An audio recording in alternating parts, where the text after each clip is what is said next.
నిన్న దేశ రాజధాని ఢిల్లీలో జరిగినటువంటి ఉగ్ర మూకల దాడిని యావత్ సమాజం దేశవ్యాప్తంగా ఈరోజు మనం ఖండించాల్సిన అవసరం ఉన్నది.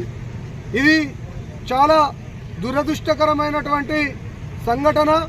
ఈ విషాద సమయంలో దేశం లోపల ఉన్నటువంటి ప్రజలు, అదేవిధంగా యువత అందరూ ఏకతాటిపైన మనం సమైక్యతతో ఉండాల్సిన సందర్భం ఇది. ఈరోజు నరేంద్ర మోడీ గారి నేతృత్వంలో దేశవ్యాప్తంగా ఉగ్రవాదాన్ని ఉక్కుపాదంతో అణిచివేస్తూ ఉంటే కొంతమంది పాకిస్తాన్ ప్రేరేపిత ఉగ్రవాదులు ఈ దేశంలో అలజడి సృష్టించడానికి ఈరోజు ఉగ్ర మూకల చర్యలు చేపడతా ఉన్నారు.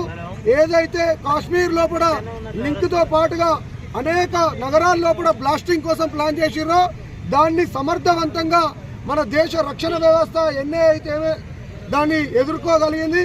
కాబట్టి ఈరోజు సమాజానికి, యువతకు మేము విజ్ఞప్తి చేస్తూ ఉన్నాం. ఈ సందర్భంలో మనం ఐక్యతతో ముందుకు పోవాలని చెప్పేసి మేము భారతీయ జనతా పార్టీ తరఫున విన్నవిస్తూ ఉన్నాం.